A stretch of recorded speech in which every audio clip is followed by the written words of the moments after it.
Hello everyone, welcome to the finals of the FIDE World Cup 2023. What happens when an unstoppable force meets an immovable object? Today, we have the chess equivalent of it as Pragnananda with the white pieces takes on Magnus Carlsen in the first classical game. So far, Prague has had a wonderful tournament. On his way to the finals, he has taken down both Fabiano Caruana and Hikaru Nakamura, the world number 2 and number 3 rated players. On the other hand, Magnus Carlsen has reached the finals for the first time in his career. So this is going to be a really interesting matchup to see. The game begins with the move c4, the English opening. Magnus plays e5. We have knight to c3, knight f6, knight f3, and the 4 knights variation, the move knight to c6. Prague plays g3, preparing to face the bishop. We have d5, striking at the center from Magnus. C takes on d5, knight takes on d5, and bishop to g2. We have reached a sort of a dragon-style position, a reversed dragon, should I say. But that soon changes as Magnus goes for a odd-looking move with knight to f6. Traditionally, the more popular approach is to play the move knight to b6, stepping out of the diagonal of this bishop, also relinquishing the pressure from this knight, and to overall monitor the queen side. Also, going back to the square where you came from doesn't really sound that great, especially in the opening. But this move is not bad by any stretch of the imagination, because black can soon play the move h6, preventing anything from coming to the square and play on forward. Here, we already have the first imbalance as Pragnananda plays the move b4. So that move just looks up like a clean blunder of a pawn in the first glance. However, it is not, because believe it or not, neither the knight nor the bishop can actually take it. If the knight takes, we have knight takes on e5. You have basically given up the c and b pawn for the sake of the e and d pawn of black. This is the advantage of playing the English opening, as you have not committed your central pawns yet. You have two central pawns and black has none. So that is something for white. Also, this knight is a bit stranded on the square. You can play the move a3, kicking it out. Can't really go back to the home square because you'll just chop it off. So, not really a position that you want to be playing. Similarly, bishop takes is also no good, because after the same knight takes, we have knight takes and queen to a4 check threatens to win the bishop. Usually the knight can just drop back and defend. However, in this case, we have a bishop of our own guarding that square. So this transformation of the position, although equal in material, is terrible for black. We have doubled isolated pawns on the c file. The king is quite weak because it hasn't castled yet, and soon black can put a bishop on the diagonal to prevent the castling path, and it's going to be a bit difficult to play on. So, what should we do? After the move b4, Magnus Carlsen simply plays the move bishop to d6, defending the pawn and allowing the move b5. Another approach would be to play the move a6, and after something like a3, this has been seen before by Nepomniachtchi, if I'm not wrong.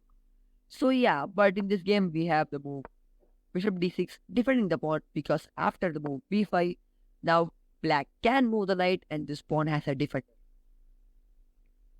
Prague goes for the move queen to a4, putting some pressure on the queen side, on this diagonal, on the a file, and also on this knight.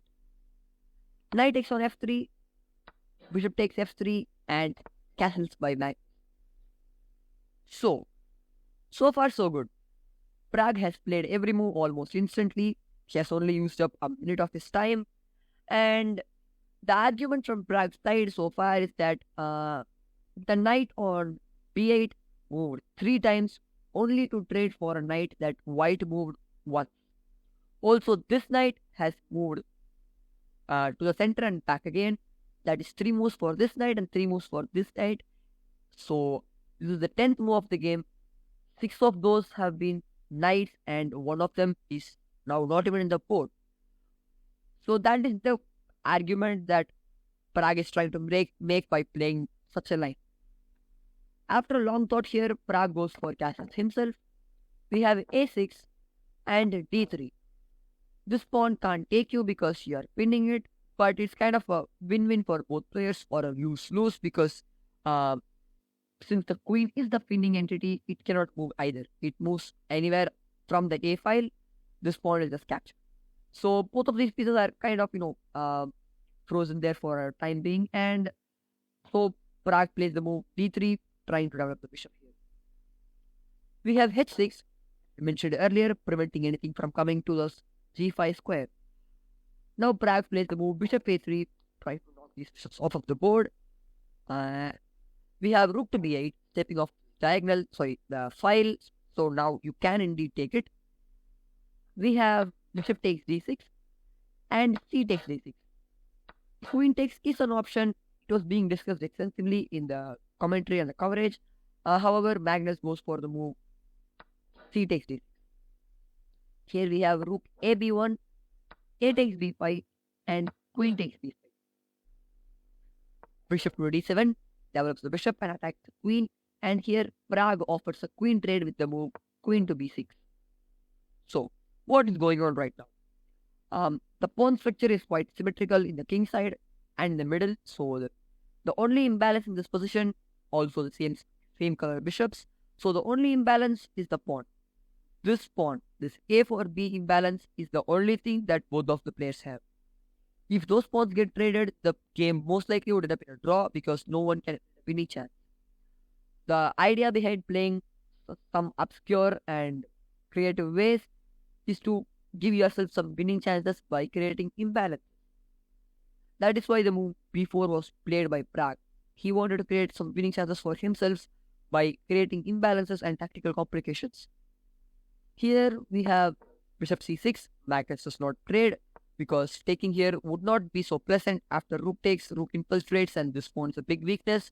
So yeah, we have bishop c6 and now queen takes d8. Parag takes the queen off. We have rook f takes d8, bishop takes c6, he takes c6, and king to g2. So Magnus has this massive 6-pawn island here on the king side, I should say, and Parag just has a roller over here. She has a pass pawn, pawn to push, and let's see how he plays. We have rook to a8 from Magnus, preemptively attacking the pawn and not letting it move forward or have any mobility. We have rook to b6, threatening this pawn. Rook dc8 guards the pawn. We have rook to c1 and d5. Now Magnus starts to move his clump of pawns and tries to instigate white. We have rook to c2, knight to d7, kicks the rook away, rook drops back, knight to c5, rook to bc1. Now a battering ram is being formed here and putting some immense pressure over here. We have rook to a5, guarding the knight, knight to b1, and knight to b2. Taking right away would not be so pleasant because after the trade anyway, you're going to lose your own pawn, and it's not so clear what's happening because you have to defend your pawn maybe and play knight out, but that's not so great. So Parag does not take the pawn. So we have knight to d2, rook a c8, we have knight f3, e4, d takes e4, d takes e4, and knight to d2. Here Magnus goes for e3, just trying to damage structure of Parag and maybe create some weakness over here on the e file. But Parag says no and plays the move knight to c4. We have a fork over here. Rook takes, pawn, knight takes e3, I should say. We have knight to d4, putting the pressure on the rook. Rook takes a2, rook takes a2, rook c4, c5, rook takes c5, and rook takes c2, And in this position, after 35 moves of action, the players agreed to a draw. Prague had 10 minutes remaining on the clock, and Magnus had around 30. But this position is dry as paint because it's a completely symmetrical pawn structure. Nobody can make any progress in this position, so they agreed to a draw. Quite an interesting game, really fascinating opening, I should say. This was a really unique idea that I've never seen before in my life. So yeah, that is for this game, guys. If you've been enjoying so far, please consider subscribing and turn on the notification. Do share your thoughts in the comment section below. I will also be making the recap of the next game, and if it goes tiebreaker, more likely it would. I'll also be covering those games. So stay tuned for that.